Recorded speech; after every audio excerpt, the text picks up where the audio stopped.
So tonight's topic, y'all, tonight's topic is a good one. I'm going to be focusing on the fact that we be allowing social media to like interfere with our relationship. And so everybody in some respect is guilty of this and has found themselves in a space where you could be perfectly good. You know, you could be perfectly fine. You could be, you know, this morning you may have been in a situation where everything was all good. And then you go on TikTok, you go on Instagram, you get on Twitter, you be on YouTube, whatever it is. And then you find yourself in a situation where you start to question what it is that you got. And it's not that anything has necessarily happened in the relationship dynamic. It's not that your man or that your woman did anything wrong. You just simply picked up your phone, y'all. You just picked up your phone and you saw something, and you know, prior to putting it down, you felt like something was off. Do me a favor, if anybody on here right now, whether it be IG or the Blamley who is right here in front of me, has ever had that experience. And it's not even because your spouse, your partner changed or, you know, anything like that. But, you know, it could have been a situation where your phone and what you saw on your phone told you to take a closer look. Told you to look closer, told you to lean in just a little bit more. And so as a result, you end up feeling some sort of way and your relationship just starts to feel different based off of that. I see, you know, Mohammed coming through with the Blamley. Yeah, it's a very real thing. You know, I've experienced it. And I know, you know, y'all have experienced it too. And you don't even be looking for it. You know, you don't even be looking for it, but yet it ends up popping up and it impacts you in a particular way. And so, but I do want to address this, y'all. The elephant in the room is this. I know what some of y'all probably are thinking, like, but I use that. You and your wife, y'all be on social media like all day. You know, so you talking about the very thing that you be doing. Y'all are on social media. Y'all be putting out content. You know, y'all be putting out the videos and all of that good stuff. And so yeah, I get it. But I want to be perfectly clear about a few things, y'all. So using social media to point people to a place of clarity, to a place of wisdom, versus, you know, it's not the same thing as some of the stuff that y'all are looking at. You know, sometimes people are using it to dissuade, to have people be disillusioned and to misdirect folks in the wrong direction. And so what we do is we start the conversations. Like, we'll start conversations that actually push you towards doing the real work. I don't want to have you in the pocket where you just sitting, dwelling. Yeah, clickbait. Yeah, exactly. I'm not trying to do that. I'm not trying to do that. What I am doing is, again, pushing you towards the real work with real professionals and having real conversations with your spouse. That's what we do. We encourage that. We push that. And that's what we're going to be pushing back on tonight. You know, the content that some of y'all are like consuming, that's diagnosing your partner in 30 seconds with zero context, y'all. Zero context. And that context piece is really important. And so that's not therapy. You know, you see something that rings a bell, it's not therapy. You know, in many respects is entertainment. And again, I will acknowledge that when my wife and I do, when y'all see us bunned up and, you know, hugging and all of that type of good stuff and doing informational videos, like, you know, yeah, some of that may be entertaining. But again, we're trying to point you to a direction where we want you to get the support and the help that you need so that you can actually elevate in your relationship for real and get the proper and appropriate support. You know, get the appropriate support that's needed. And so one thing that I do know is that social media has got us in this space where, you know, we got a whole bunch of red flags to be popping off. A whole bunch of red flags. And it's almost like everything that we see, everything that we experience in our relationship, everything that our man or woman says is a red flag. It's a red flag. And you know, you could be in a situation in which, like, you know, he forgot to text you back. And based off of what TikTok and IG might tell you, that's a red flag. You know, you could be in a situation in which, like, she had a bad day and then she snapped or something like that. And that right there is a red flag. Y'all had a disagreement. And that's a red flag. Like, y'all are incompatible now because y'all had a disagreement. My wife and I, we had a disagreement last night. Have y'all seen reels about that? Where, you know, you, again, because y'all have a little bit of tension, because there's some level of beef, and because there's some issue, it's you know, y'all are incompatible. Type of one in the chat if you've seen content like that, where, you know, again, the algorithm itself is it's rewarding the outrage, right? And it's not really paying attention to the nuance. What it is pushing the content without the context. And a lot of times the content that says leave, that says roll out, what ends up happening is that, it gets more clicks. As Yvonne said, it's clickbait. It gets more clicks than the content that says do the work. For those who don't know, my wife and I were trained therapists, relationship coaches, and this is the space that we own and occupy, Black Love and Marriage. And so we do this work with individuals and couples on a daily basis to help them improve the quality of their relationship. And so I'm not just talking about it because this is I just want to talk about it. I'm not just talking about it because it's sexy, fascinating. It creates curiosity to talk about it. This is what I live. This is not only what I live, but this is what I studied. This is what I went to school for. And so this is my life. And I like to elevate that piece because, again, you got a lot of folks out here who number one, don't have any real training.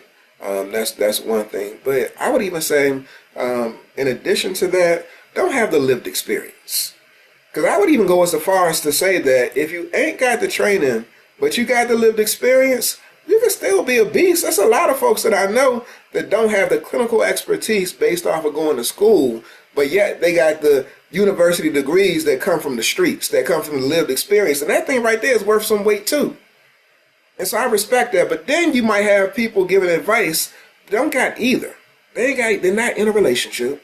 They don't have no education, but yet they out here spitting what they spitting, and sometimes even spitting fire. But again, the fire is not necessarily supported by context because they don't have the lived experience. And so I'm not saying that you got to have both. What I'm saying is that you got to have something. And if you ain't got nothing, then what is you doing? What is you doing? And so again, put yourself in position to get the lived experience and the learned experience if you can. With the lived experience, you'll get the learned experience. I can guarantee that. It's a very real thing. So social media itself has got a lot of folks in a space where what you end up doing is you compare yourself in your relationship. I know y'all have probably heard the saying that comparison is the thief of joy. And that right there is real, y'all. It's something that I've seen in my relationship and other folks have attested to in the work that we do, that, you see the highlight reels on social media.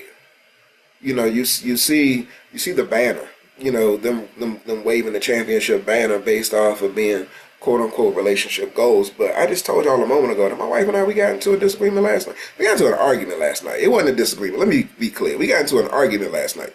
All right. And so that stuff is real. And I'll talk about it right now as I'm talking about it. And I've also put out reels and content speaking about that as well too. That when you're in a real relationship and when you're in a healthy relationship, it should include all. It should include all. And just because we had a situation in which we had an argument, it don't mean we getting a divorce. It don't mean I need to start looking up divorce lawyers. It don't mean that I need to start packing my bags. It doesn't mean that she needs to get on the phone and start doing any of that stuff either. It does not mean that. But TikTok, Twitter, YouTube, Instagram sometimes will allude to the fact that, like, yeah, y'all not compatible. Y'all not getting along. And so as a result, people are abandoning relationships way before they just rolling out when they don't need to be. And that's just the real thing right there. So again, you'll find yourself in a space where you're comparing yourself. And then if you go into the comment section, y'all, like the comment section ain't got no context. They don't know you. You put out a post, they don't know you. And have you ever put out a post and then somebody comment on your post and you be in your feelings? Type of one in the chat if you've had that experience. You're in your feelings based off of something that they said in response to something that you put out. Or have you ever had lurkers that actually be on your thread? Old flames or old folks that come and start to comment, and then it kicks something inside of you and you start to feel some sort of way. Type of one in the chat if you've had that experience. It's really a real thing, y'all. Where folks get moved and start to feel some sort of way based off of the comments. But in some instances, they don't know who you are. They don't know you. They don't know your spouse. They don't know your history or what you've survived together. They don't know any of that stuff. But somehow these folks' opinions, they be carrying weight. They're throwing out suggestions. Stranger danger. They're throwing out suggestions. They're trying to diagnose what you got going on. And again, they don't know you. They ain't done no assessment, no clinical assessment. They haven't done anything. They haven't sat with you. They haven't had a conversation with you. They don't know anything. But yeah, they know everything. One thing that I saw recently that I want to push back on a little bit is, before I even get to that, let me talk about this piece right here. So this whole notion, there's a popular word that's floating around, toxic, everything toxic. You know, everything. I'm sure everybody on here has heard that. That stuff is, you could be in a toxic relationship. Your man is toxic. What they did is toxic. What you be doing is toxic. It seemed like everything is toxic. And so toxicity within the context of a relationship or even individuals is a real thing. It's a real thing. But the piece that I want to elevate is that it's being misused, y'all. It's being misused and overused to the point where in some instances it's actually lost its meaning. Right? It's lost its meaning. And so when we speak about real toxicity within the context of a relationship, it looks like patterns of control. It looks like manipulation. It looks like intimidation. Type of 1 in the chat if y'all are watching or if y'all have watched the show The Polygamist. Type of 1 in the chat if y'all have watched that show. If you want to see the definition of toxicity, being toxic in a relationship, that show right there, man. And guess what? Next week, my wife and I, we're going to be doing a deep dive into it, to discuss the different dynamics of it. Yeah, that thing is serious. That thing is serious. And so when we put all the link and stuff like that, y'all sign up because the degree to which Jonas, but it's not even just him. Like there's patterns of deception, manipulation, control, and intimidation that are taking place within that storyline that are mind blowing. But real talk, it's happening every day, and some of y'all are actually living that right now. And so, toxicity can look like deliberately undermining your self-worth over time. Like you're doing some damage to yourself, using fear as a tool to manage your behavior. That's toxic. Isolating yourself from other people, people that you love, and try to corner you and make sure that you are all theirs and you don't have any relationships outside of what you got with them. And so these patterns of behavior, over time, they genuinely create certain psychological dependencies, harms that happen or end up being sustained over time. The key word about something being toxic is whether or not there's a pattern that's present. It's not a moment necessarily, but it's tied to a pattern. It's not a bad day. It's not a single argument, a single disagreement. But when something is repeated, when something is perpetual, when there's a pattern, it's toxic. Like your partner having a bad day and not wanting to have a conversation is not toxic. Having a disagreement about finances is not toxic, y'all. Needing space after an argument so that you can calm down and cool off is not toxic. Expressing your frustration in a way that's sometimes out of pocket and is not perfect, that's not toxic. This is what happens. This is what happens within the context of a relationship. And having different communication styles is not toxic. Just because your man don't text back to you or your woman don't text back to you after 30 minutes, it don't mean that it's toxic. You know what I'm saying? Or even, check this out, sometimes people forget stuff. When you get older, you'll start to lose some of the things that you used to hold on to very tightly. You might forget some important moments. You know, that don't mean that it's toxic. It's just being human. Even when you're younger, you might do that stuff. It's just being human, y'all. And so what social media has done is it's collapsed the distance between toxicity and what's hurt me in this moment. I mean, I really want you to peep that piece right there. Like, something can hurt you, but it don't mean that it's abuse. It doesn't mean that. And so people got that thing twisted and mixed up and think that just because I feel some pain, it means that I've been abused. And nah, that's not the case. When everything is toxic, y'all, nothing is. And so, keep that in mind, that if you're experiencing like this idea that everything around you is toxic, then the question really becomes like, are you mislabeling and overusing the term itself?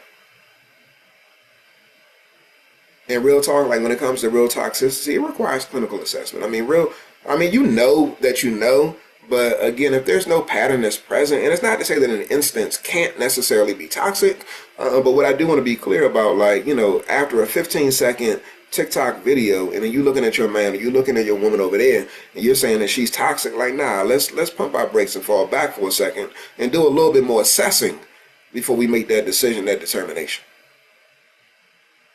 Again, it's not because he or she made you feel bad one time. It's not like that. It's not like that. The question is not, is this toxic? The question is whether or not this is a pattern of behavior that's repeated, or is this piece right here changing? Is it changing? So you got to be willing to ask yourself the question, because again, sometimes if the pattern is present and it's not changing, we'll find ourselves sitting in situations and swallowing our voice, muting ourselves, because I was saying this to my wife the other day, some women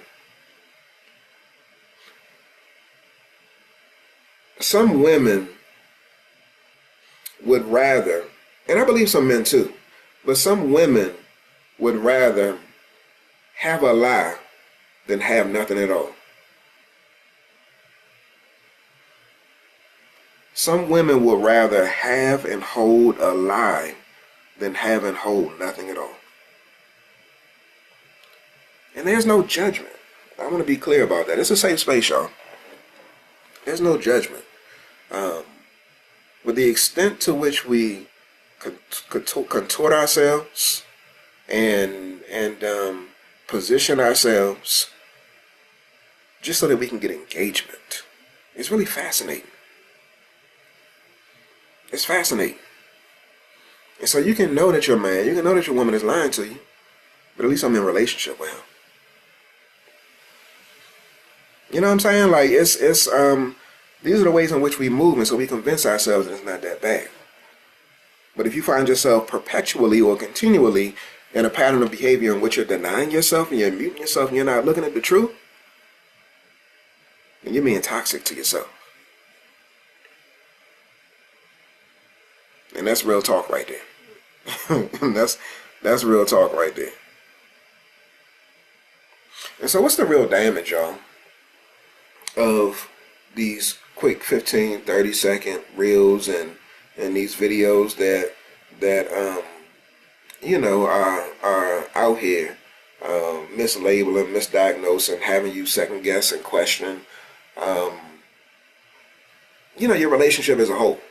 Again, you start the day being good, but you end the day wondering whether or not y'all should even be married anymore, simply because of what you looked at on your phone. So there's a few things that I'm going to give y'all in a second in terms of like what you can do. But I do want to speak to the real damage. Like, people are leaving relationships that they should stay in. People are leaving relationships that they should stay in because the internet is calling it toxic. You know what I'm saying? Like, again, as I mentioned before, hard, difficult is not the same as toxic. The other piece is that there's a flip side to this, because some people are staying in relationships they should leave. They're staying in relationships that they should leave, and a part of it is because you get so much conflicting, contradictory, misaligned, out of order. The overwhelm of information got you stuck.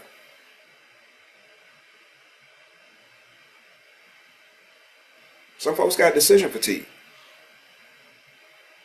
If I got multiple decisions to make, then I'm not going to make one. I'm not going to make none. I'm just going to leave it be. And I'm just going to sit in the pocket. And so some folks, because this overwhelm is so present, like, they don't trust their instincts anymore. They don't trust their thoughts. They don't trust their feelings. They don't know what to do. It's a real thing. People are referencing what other people are saying on Instagram. My friend said that this was a red flag. I saw a TikTok that said that you were narcissistic. Your behavior is this, your behavior is that. You're codependent, and you anxiety, and you got a mother wound, and all of this stuff. Based off of a 30-second reel. And again, what ends up happening is that this stuff invades your relationship, and these strangers, these people that we might be jockeying for likes and loves from, they end up impacting your relationship. They do. They end up winning. You'll even find situations in which, like, the clinical language is being weaponized. You got gaslighting, narcissist, and emotional unavailability and vulnerability, and you got all these different terms and stonewalling and gaslighting, and everything is we're using them, but they're not in the proper context, because they're not really understanding like what's going on in the relationship outside of what you actually interpret from this 30 seconds that you're watching. So we got to be careful. A lot of times what these words do is that they shut down real conversation in the relationship. They shut down the real conversation. So you got to be careful, because what you should be talking is talking to him or her. One of the Blamley members said, if you think the internet is your source for how to navigate a relationship to the extent that you'll leave it, marry someone, or make huge life-changing decisions based on what you get from it, you might have a bigger problem.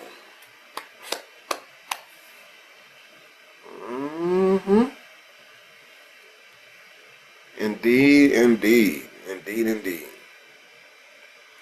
A lot of people got bigger problems. A lot of people got bigger problems. Yeah. It's again, people are misdiagnosing, mislabeling, and shouldn't even be diagnosing in the first place. But this stuff is happening, and as a result, our relationships are being impacted. So what do you do? What do you do instead of allowing this stuff to twist your whole day around? To have you like contemplating and wondering whether or not you should even be married anymore. To have you questioning whether or not your man is faithful. What do you do? What do you do with this information? And so the important piece is that, again, I mentioned a moment ago that some people lack the discernment. So you want to develop your own relational discernment. Because not every online post is wrong, but you need a filter, y'all. You need a filter to be able to assess what's going on. And so the filter is not your followers. It's your own wisdom. It's your own values. So you got to honor that. You have to honor that and take serious stuff to a real professional. My wife and I are available, making posts on a regular basis and saying, come get in our community. If you need some additional support, you can reach out to see if we got any availability. But again, you want to make sure that you're reaching out for real support and real help. A lot of people don't want to do that. They're going to sit in the pocket and trust a 15 minute reel. I mean, a 15-second. My wife, she got me all twisted, y'all, dropping water emojis on Instagram. Boo, stop doing that. Like, don't be doing that. All right, I'm trying to focus here. Oh man. Yeah, unplug. That's one of the things that needs to be done. You gotta unplug and detach. It's really important, because again, we get so attached to what other people are thinking, saying, suggesting, and as a result, we have difficulty developing our own sense of identity in the direction that we want to go in. Stop diagnosing your partner with internet language and have conversations with them. Have real conversations. Real conversations. If something is happening in your relationship, it deserves a real conversation. Right now, I'm in the midst of doing this King Me Intensive, and this brother who's participating lifted up that he has a scheduled conversation with his wife weekly about different domains in their relationship. So, on one week they may pick finances, and they discuss that. Another week they may speak on intimacy. Another week they may speak on dreams. And so again, every single week he's having a conversation with his wife about a particular domain in the relationship. These are containers for you to have more intense conversations. These are spaces and ways for you to be more deliberate about what's happening in your relationship, about the discomfort. And so if you experience that, if you're experiencing a certain level of discomfort in your relationship, again, how are you architecting your life so that you can actually have conversations around the stuff that's bothering you? And let me be clear, sending your man or sending your woman is not a 15-second reel, a 30-second reel, a 1 minute and 30-second reel is not a conversation. It may be a starter, but depending upon the context and how he or she receives it, it can actually be a turnoff and a deterrent. So again, have the conversation. Have the conversation with your partner. Instead of saying you're gaslighting me, speak about how you feel. Like, I felt when you say this, I feel like my experience is not being taken seriously. Can we talk about that instead? So instead of making a judgment, instead of claiming that somebody is being untruthful or their reality is not real, again, change the language. Change the language. One opens the door and the other one, what it does is it starts a war. One thing you can do is also create a social media boundary in your relationship. Type of 1 if you got a social media boundary in your relationship, in your marriage. What do I mean? Do y'all stop using y'all social media at a particular time of the day? Or y'all own it 24/7? Are there certain apps that y'all stay away from? What are the boundaries? Are there certain people or folks that y'all don't engage? Are there certain rooms that y'all have agreed to not go into?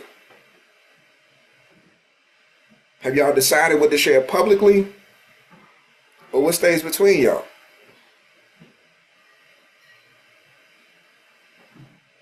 Everything that happens in your marriage is not content for strangers to add their 2 cents on. Again, when folks are starting to make these comments, what ends up happening is that it impacts how you perceive your relationship and how you perceive your partner. And how you look at yourself too. You start to measure yourself. You start to measure yourself based off of what's being posted. I don't know if any of the Blamley wants to speak, but has anybody, y'all already said y'all did, but again, if you want to speak on a specific situation in which a social media post or video, whatever it may be, made you question something in your relationship that you might not have questioned before, type of 1 in the chat, or Blamley, y'all can come off mute if y'all want to say something and speak to what that specific thing was, where it may have negatively impacted you or your relationship. Anybody got any examples?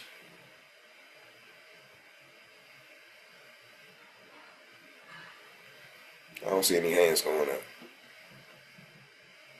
I mean, I know for a fact, so for instance, and it could actually benefit your relationship in a positive way too, because people give tips, tricks, suggestions on how you can actually move in your marriage. That's a real thing as well too. So again, you can pull and glean some good stuff from it. But tonight what I'm speaking about is the negative stuff where you got folks being misdiagnosed, terminology that's being overused, and it has people in a messed up space. One common area that I do see posts popping up, reels popping up, and suggestions popping up, revolves around infidelity.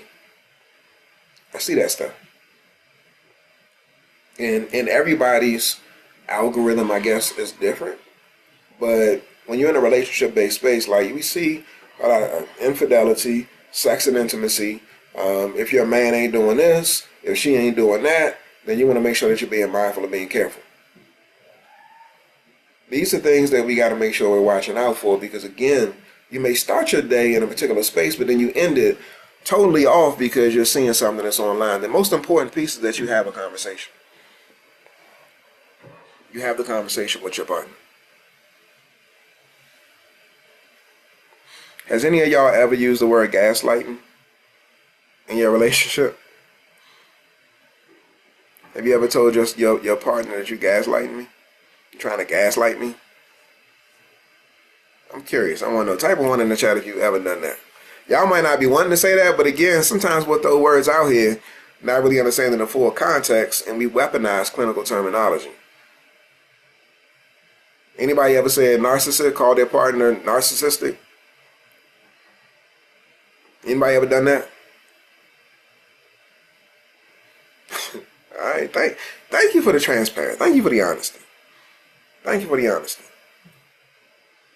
Anybody ever said that your man got a mother wound that need to get fixed?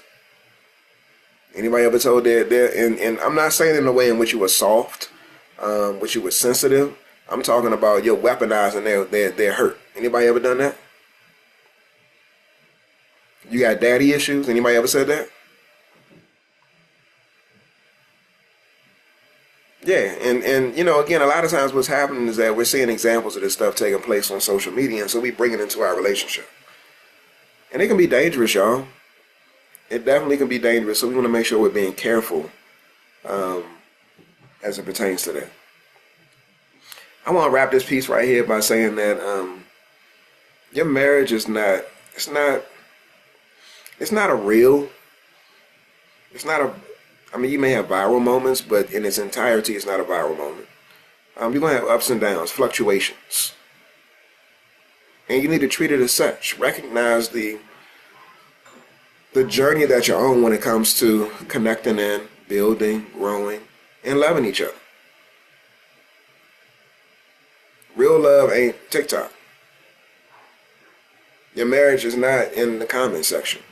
It's two people that are tied together with real history, with real struggle, with real celebrations, with something that they're building that's real together. And so you need to honor it as such, y'all. Honor it as such. So the next time that you reach for your phone to get some relationship advice, with the exception of reaching for your phone to get relationship advice from us, try to do something different, y'all. Have a conversation. Put the phone down, turn to your spouse, get close, do knee to knee, look into their eyes, do some soul gazing, whatever it may be. Like that's where the answers are. That's where the real answers are. And a lot of times people won't do that. They feel uncomfortable. They feel uncomfortable and they feel afraid. Yeah. This whole piece about being in a relationship and experiencing stressors, again, there's certain normal stressors that exist. But just because you're experiencing normal stress, just because you experience hurt, it don't mean that you're dealing with abuse, and it doesn't mean that you're in a toxic relationship.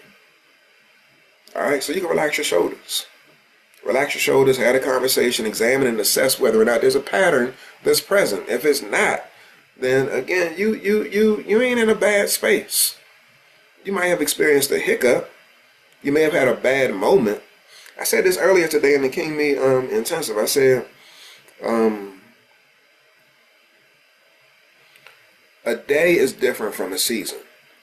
And I'm lifting this up because, well, the way I approached it was a little bit different. What I said earlier today was that, you know, this brother was lifting up the fact that there was, you know, he's done a few things for his wife. And we as men, generally speaking, experience this where we may have gone an extended period of time and not, you know, leaning in and then we make the decision to lean in. We might get the flowers. We might order the massage. We might go for a walk. We might take you out to the movies. We might go on a trip. You know, we might send you to get your nails done. We might, you know, whatever it may be. We might buy you a purse, buy you a bag, you know, buy you some shoes. We might get you some roses, whatever it is. We may do something. And goddamn, we want our credit, right? We want our credit. And so I'm lifting this piece up because we want our credit, but a lot of times women don't necessarily give us the credit in the way in which we want it because there's a pattern of behavior that's present. And so I'm saying this within the context of this whole big thing about something happening in one instance doesn't necessarily mean that it's the overwhelming and prevailing pattern within the context of a relationship, because just because he buys the flowers for a day, it doesn't mean that that day doesn't exist within a season. All right? It doesn't mean that it doesn't exist within a season. And so again, we have to expand our concept and our awareness of what is the season that we're in right now. What's the season that we're in? What's the season that your relationship is in? And if you experience a day where there's disconnect, it don't mean that y'all are damned. It doesn't mean that.